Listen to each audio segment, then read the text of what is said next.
Hello दोस्तों, पहले तो बहुत बहुत थैंक यू। आप सब लोगों के प्यार और दुआओं से समड अप की फैमिली 1 लाख क्रॉस कर गई है। दोस्तों, मेरी सच्चे दिल से कोशिश है कि मैं जो भी सीखूं वो आप लोगों तक जरूर पहुंचाऊं। उम्मीद है मेरी इस कोशिश से आप सब लोगों को फायदा होगा। बस इसी तरह समड अप का साथ देते रहिए। तो अब आते हैं काम की बात पे। आज की वीडियो में बात होगी ऐसे टॉपिक पे जिससे सबकी फटती है। जी हाँ, आज हम बात करेंगे पब्लिक स्पीकिंग की।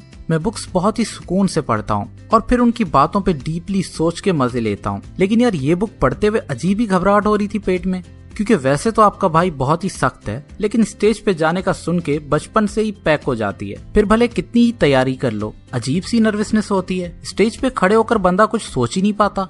इसलिए पूरी स्कूल लाइफ में स्टेज पे जाने से भागता था। लेकिन फिर कॉलेज में आकर मैंने खुद को थोड़ा पुश किया। पहले अपनी क्लास में सामने जाकर प्रेजेंट करना शुरू किया, फिर आहिस्ता आहिस्ता स्टेज पे भी पार्टिसिपेट किया और फाइनली इवन स्टेट के सबसे बड़े डिक्लेमेशन में भी पार्टिसिपेट किया और जीत गया। वैसे जीतने वाला मजाक था। बुक्स पढ़ के आप लोगों के लिए वीडियोस बनाने का ये मतलब नहीं कि मैं हर चीज में परफेक्ट हूँ। मैं भी आपकी तरह इन बुक्स से सीख रहा हूँ। आज भी मेरी पब्लिक स्पीकिंग परफेक्ट नहीं, लेकिन बहुत इम्प्रूव हुई है। इसलिए मैं अपने पर्सनल एक्सपीरियंस से बता रहा हूँ कि ये टैलेंट कुदरत ने सिर्फ कुछ खास लोगों को नहीं दिया। ये भी एक स्किल है जो सीखी जा सकती है। वो लोग जो स्टेज पे बोलने में अच्छे हैं, वो दरअसल बचपन से सीख रहे हैं और प्रैक्टिस कर रहे हैं। अगर आप भी खुद को पुश करो और प्रैक्टिस करो तो आप भी उन्हीं की तरह बोल सकते हो। लेकिन पब्लिक स्पीकिंग सीखने से पहले ये कुछ चीजें अपने दिमाग में बिठा लें। पहले तो अपने अंदर एक ख्वाहिश और डिजायर रखें पब्लिक स्पीकिंग सीखने का। खुद को ये बताओ कि आपको फाइनेंशियली या लोगों के बीच क्या फायदा होगा इससे, क्योंकि कुछ भी सीखने के लिए एक स्ट्रॉन्ग डिजायर बहुत जरूरी है। दूसरा, आप जो भी बोलने वाले हो उसकी अच्छे से तैयारी करनी पड़ेगी, क्योंकि बगैर तैयारी के कॉन्फिडेंस कभी नहीं आ सकता। तीसरा, थोड़ा कॉन्फिडेंट एक्ट करो। हम जैसा अंदर से फील करते हैं वैसा एक्ट करते हैं, उसी तरह हम जैसा एक्ट करते हैं वैसा फील भी करने लगते हैं। इसलिए कॉन्फिडेंट एक्ट करने की कोशिश करो और आप कॉन्फिडेंट फील करने लगोगे। और finally, practice practice and practice. जितना हो सकता है अपने टॉक की प्रिपरेशन करो। स्लोली आपका माइंड आपकी नर्वसनेस और डर पे काबू पा लेगा। तो चलिए जल्दी से सीखते हैं public speaking. Number 1, self confidence through preparation.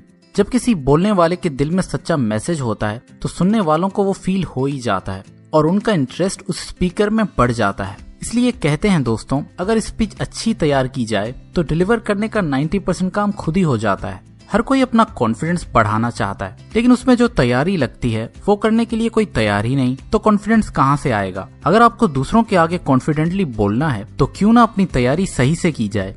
किसी भी स्पीच की तैयारी करना सिर्फ अच्छे सेंटेंसेस जमा करना और पोइट्री याद करने से नहीं होती। असली तैयारी कहते हैं अपने अंदर को खोदकर सारे आइडियाज जमा करना और फिर उन्हें एक नतीजे तक लेकर जाना। कभी भी बैठ के जल्दी जल्दी स्पीच बनाने की ट्राई ना करें। स्पीच कोई फास्ट फूड थोड़ा ही है कि जल्दी से पक जाए। स्पीच एक गुलाब की तरह होती है जिसे पानी दे के ग्रो करना पड़ता है। इसलिए अपना टॉपिक जल्दी सेलेक्ट करें। कम से कम खुद को 1 वीक का प्रिपरेशन टाइम दें। जब भी टाइम मिले अपने टॉपिक के बारे में सोचें, उसे लोगों के साथ डिस्कस करें।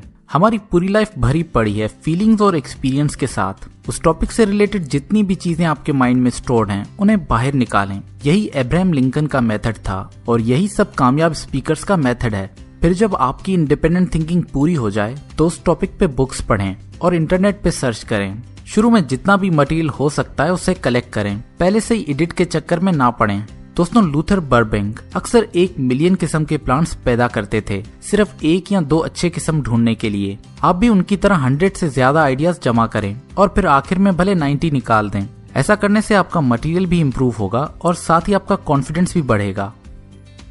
Number 2, improve your memory. अपनी स्पीच या प्रेजेंटेशन लिखने के बाद अब उसे अच्छे से याद करना है ताकि आप स्टेज पे जाकर कुछ भूल ना जाए।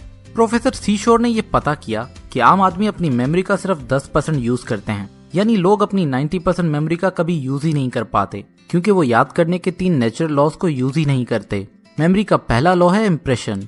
आपको जो भी याद करना हो उसका गहरा और क्लियर इम्प्रेशन लीजिए। अच्छे इम्प्रेशन के लिए हमें एक टाइम पे बस एक ही चीज पे ध्यान देना चाहिए, क्योंकि कंसंट्रेट करके आप एक दिन में इतना काम कर सकते हो जो सालों के ख्वाब देखने से नहीं हो सकता। फिर उसे सही से ऑब्जर्व करें, हर चीज को नोट करें। हमें ज्यादातर चीजें इसलिए याद नहीं होती क्योंकि हम उन्हें सही से ऑब्जर्व नहीं करते। आप जितने ज्यादा वेज से इम्प्रेशन ले सकते हो उतना अच्छा है। अब्राहम लिंकन हर चीज को लाउड रीड करते थे ताकि उन्हें 2 इम्प्रेशन मिले, एक देखकर और दूसरा सुनकर।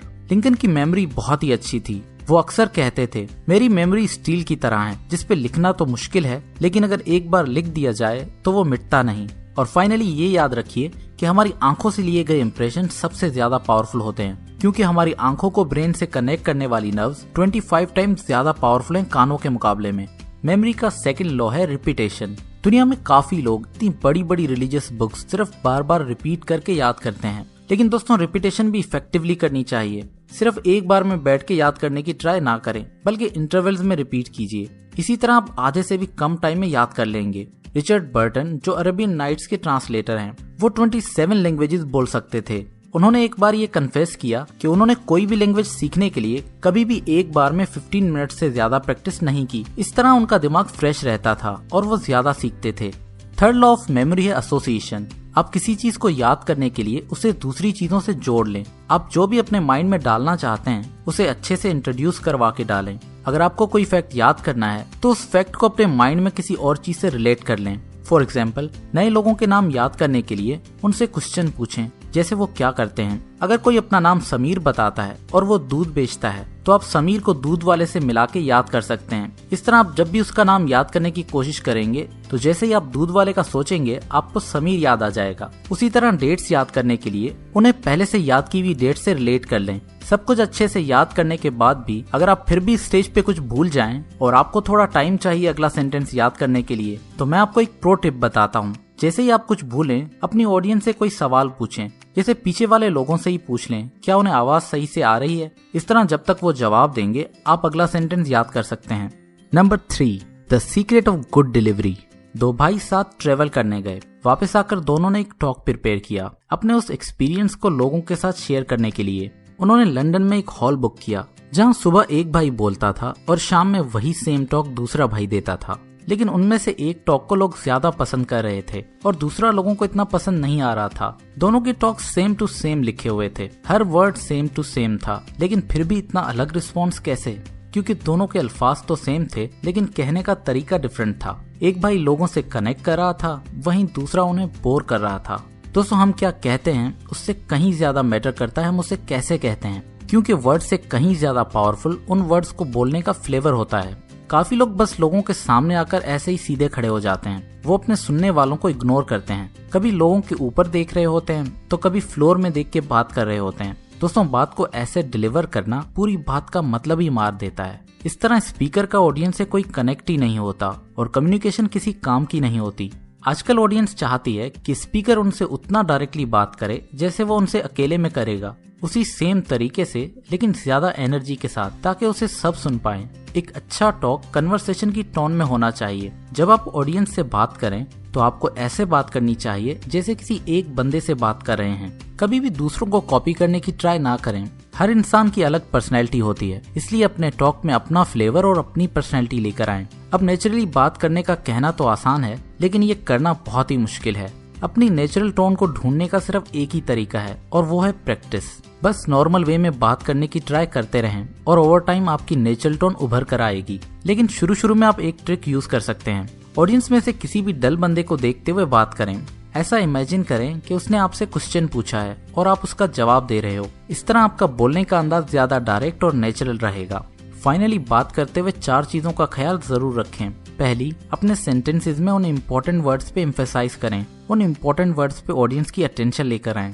दूसरा, हर बात के हिसाब से अपनी आवाज की पिच को ऊपर और नीचे लेकर जाएं। अगर आप अपनी आवाज को चेंज करते रहेंगे तो लोगों का ध्यान आप पे ही रहेगा। तीसरा, जहाँ कोई इम्पोर्टेंट बात ना हो वहाँ तेजी से बोलें और जब कोई इम्पोर्टेंट बात आए तो उस पर ज्यादा टाइम लगाएं ताकि वो हाईलाइट बन जाए। नंबर 4, इम्पोर्टेंट आइडिया से पहले या उसके बाद में हल्के पॉजेज दें ताकि वो स्टैंड आउट करें।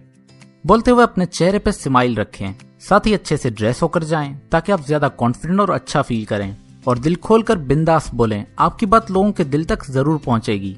तो अब आइए इस वीडियो को जल्दी से सम अप करते हैं। Number 1, preparation. अपनी स्पीच को जल्दी से बनाने की ट्राई ना करें। उस आइडिया के साथ टाइम स्पेंड करें, उसे ग्रो होने दें और अपनी फीलिंग्स और अपनी लाइफ के एक्सपीरियंस से उसका मटेरियल बनाएं। Number 2, improve your memory. अच्छे से याद करने के लिए मेमोरी के 3 लॉ जरूर यूज करें। अपने मटेरियल का अच्छे से इंप्रेशन लें, उसे लाउड रीड करें ताकि आप उसे देख भी पाएं और सुन भी पाएं। अपनी स्पीच को इंटरवल्स में रिपीट करें और चीजों को अच्छे से याद करने के लिए उन्हें एसोसिएट करें। Number 3, good delivery. वर्ड से ज्यादा इंपॉर्टेंट है उन्हें कहने का अंदाज, इसलिए अपनी नेचुरल टोन में बात करें, अपनी ऑडियंस से कनेक्ट करें।